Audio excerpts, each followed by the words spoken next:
I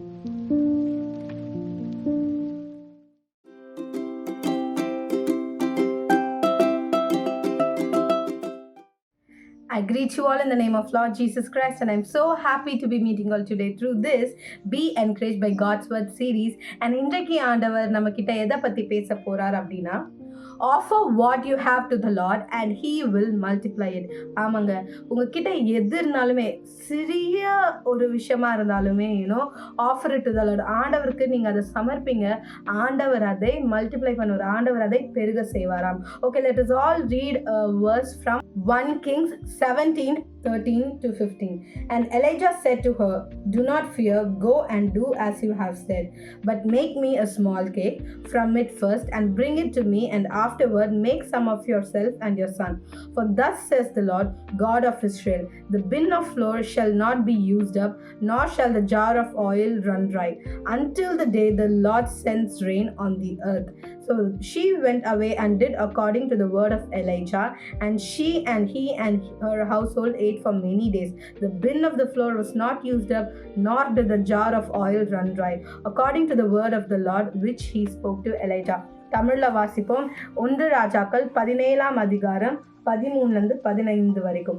அப்பொழுது எலியா அவளை பார்த்து, பயப்படாதே, நீ போய் உன் வார்த்தையின்படி ஆயத்தப்படுத்து, ஆனாலும் முதலில் அதிலே எனக்கு ஒரு சிறிய அடையை பண்ணி என்னிடத்தில் கொண்டு வா, பின்பு உனக்கும் உன் குமாரனுக்கும் பண்ணலாம்.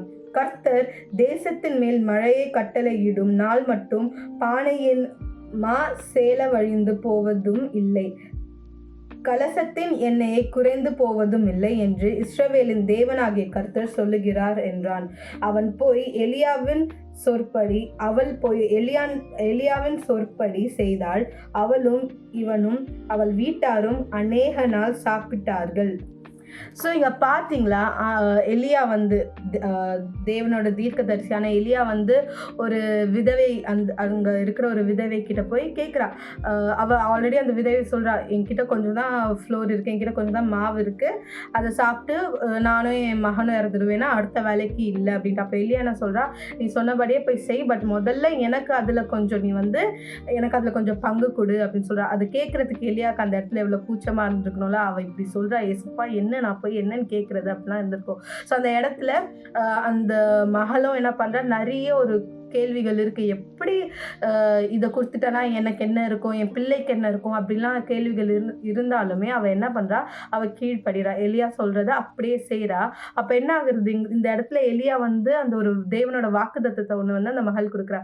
உன்னோட பானையில் மாவு குறையாது, எண்ணெய் குறையாது அப்படின்னு சொல்கிறது போல் அந்த மகளும் கொடுக்குறா, அந்த சாப்பாடை கொடுக்குறா, அந்த சாப்பாடை கொடுக்குறா. அதுக்கப்புறம் என்ன ஆகுதுன்னு பார்த்தீங்கன்னா, அந்த ஒரு ஃப்ளோரும் சரி, அந்த ஒரு எண்ணெயும் சரி மல்டிப்ளை தான் ஆகிட்டே இருக்குது. ஓகேவா, ஆண்டவர் என்ன சொல்கிறாரு இந்த இடத்துல, இன்னைக்கு உங்களுக்கும் எனக்கும், நம்ம கிட்ட இருக்கிற அந்த கொஞ்சம் காரியத்தை தேவனுக்கு நம்ம சமர்ப்பிக்கும் போது, கொடுக்கும்போது நம்மளுக்கு என்ன ஆகும் அப்படின்னா, அது மல்டிப்ளை ஆகும், அது பெருக செய்வார், தேவன் பெருக செய்வார். அதுக்கப்புறம் அங்கே என்ன இருக்கு, அவங்க அநேக நாட்கள் சாப்பிட்டாங்க, அவங்களோட இதில் மாவும் சரி எண்ணெயும் சரி குறைவு படவே இல்லை.